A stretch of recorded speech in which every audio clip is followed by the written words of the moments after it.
ये कंपैरिजन क्यों हो रही है? आप करें वो सही, दूसरा कर रहा है वो मेवा। ये तय कौन करेगा फ्री क्या है? मैंने फ्री मुझे बताइए कि ये चीज फ्री में जो दिया जा रहा है ये गलत है, थोड़ा मैं ये समझना चाहूंगा आपसे। मैं आपसे बताना चाहता हूं कि हमारा काम होता है कि हम एक व्यक्ति जो बेरोजगार है उसको दुकान खरीद के दे दें। ये काम नहीं होता कि हम उसकी दुकान के अंदर जिंदगी भर सामान भरते रहें, वो उस सामान को बेचे, उस सामान को बेचने के बाद उस पैसे से दोबारा सामान ना खरीदे। अगर हमने ये कल्चर पैदा कर दिया तो आप सोचिए कौन कर रहा है, कहां से आने वाला है। कौन कर रहा है? मैं वही बता रहा हूं। अभी आएगी ना, अभी तो डिबेट आपकी शुरू हुई है, अभी आएंगे लोग, देखिए बताएंगे आपको कौन पैदा कर रहे हैं। मैं ये कह रहा हूं कि मैंने तो पहले ही बोला, हम सब राजनीतिक पार्टियों को मिलकर समझना होगा और हमको अपने देश को वेनेजुएला नहीं बनाना। हाँ, हमने इंफ्रास्ट्रक्चर ये नया नैरेटिव अब आप गढ़ रहे हैं क्या कि फ्री में दिया, अब संभल नहीं पा रहा, अर्थव्यवस्था पर जोर ज्यादा पड़ गया तो अब लगने लगा और भैया यहां पे तो हम डाल तो दूसरा पात की राजनीति करने लगा तो इसमें फंस जाएंगे।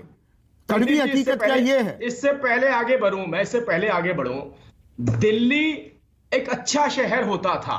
आप दिल पे हाथ रख के बोलिए कि क्या आज वो अच्छे शहरों की गिनती में आता है? इंफ्रास्ट्रक्चर की ऐसी तैसी हो गई है दिल्ली के अंदर, सड़कों के हालात खराब हो गए दिल्ली के अंदर, दिल्ली में इतने बुरे हालात कर दिए गए हैं। कहां से?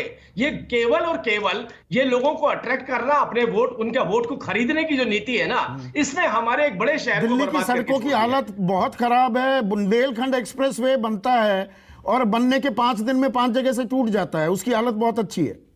देखिए, आप एक बात इंसिडेंट की कर रहे हैं और मैं पूरे इंफ्रास्ट्रक्चर की कर रहा हूं। मैं आपको बता रहा हूं कि किस तरीके से हालात। मैंने तो आपको कहा कि मेरे से मत पूछिए, अपने दिल पे हाथ रख के पूछिए। आप खुद देखिए कि कैसे हालात दिल्ली के हुए हैं। ऐसा शहर की कभी कल्पना करी थी आपने? आज तो आप तो हरियाणा के बड़े टच में रहते हैं। मुझे लगता है कि किसी गांव के अंदर ज्यादा बेहतर सड़कें हो गई हैं। हरियाणा के गांव में जाके देखिए, दिल्ली से बेहतर सड़कें हैं। और मैं कह रहा हूं फिर भी चलो एक गंभीरता से डिबेट करने की जरूरत है। आप लोग, हम सबको मिलके, जो सुप्रीम कोर्ट ने कहा है, हम सबको मिलके उसके ऊपर गंभीरता से सोचना पड़ेगा। हमें इंफ्रास्ट्रक्चर क्रिएट करना पड़ेगा, हमें लोगों को अपने पैरों पर खड़ा करना। अरे अपने बिजली का बिल वो दे, इस बात के लिए हमें उनको इंश्योर करना है, उनको इतना सशक्त करना है। हम सशक्त ना करके उनको कहते हैं कि हम आपको अगली बार से आज बिजली कट रही है। 23 करोड़ लोग, 27 करोड़ लोग गरीबी रेखा के नीचे चले गए। गलत आंकड़े बता रहा हूं। जून में 1 करोड़ 30 लाख लोग बेरोजगार हो गए और वो सारी चीजों की पेमेंट कर दें। टैक्स तो भर ही रहे हैं। नहीं, मैं बड़ी, आप जैसे आप पढ़ते हैं ना संदीप जी, मैं भी पढ़ता हूं। मैं बार बार देखता हूं, ये सीएमआई की रिपोर्ट आती है, मैं हर रोज देखता हूं उसे, और मुझे लगता है एक हफ्ते के अंदर 2 बार तो आई जाती है अखबार के अंदर। और हर बार मैं कंफ्यूज होता हूं इस तरीके की रिपोर्ट देख के।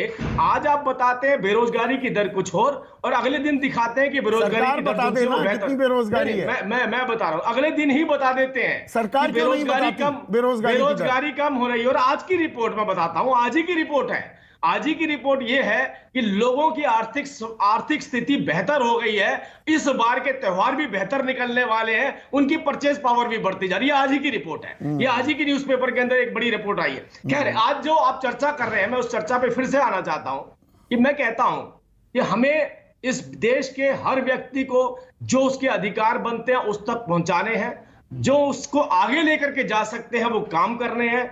अगर कोई ये सोचता है कि मैं आज राज करके चला जाऊं, की रेवड़ी क्या है, रेवड़ी किसे मानते हैं? अभी 3 चीजें गिनवाइए, फिर मैं आगे बाकी मेहमानों पर जाता हूं। ये चीजें रेवड़ी हैं।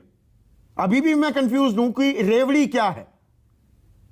मैं आपको बताना चाहता हूं। देखिए, मैं एक व्यक्ति अगर सक्षम है और वो व्यक्ति अपना, मैं छोटा सा एग्जांपल देता हूं कि 100 यूनिट का बिल दे सकता है, वो बिल मेरे घर से लेकर के आप उसको दे रहे हैं, तो कहीं ना कहीं मेरे साथ भी तो नाइंसाफी कर रहे हैं। अच्छा। आप मेरे साथ नाइंसाफी कर रहे हैं क्योंकि आप तो इतने सक्षम थे नहीं, आप तो किसी राजा महाराजा की फैमिली से आए नहीं। अच्छा, मतलब 80 करोड़ लोग, मैं समझ गया आपकी बात। 80 करोड़ लोग इस देश में 5 किलो मुफ्त का अनाज ना दिए जाए तो भूखों मर जाएंगे। जब आपने 80 करोड़ लोगों को यह फ्री का अनाज दिया तो यह बिना पर दिया।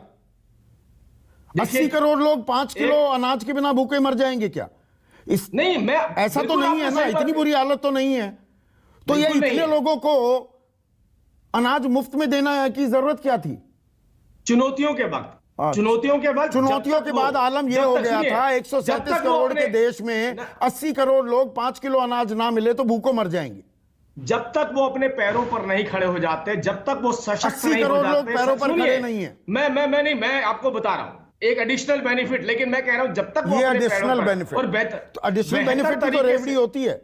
तो आप फिर संदीप जी इसको ऐसे ही कर लीजिए ना, डिबेट को ऐसे चलाइए। मैं तो एक्सेप्ट करके जा रहा हूं आगे कि हाँ, चलिए ठीक है सौरभ भारद्वाज।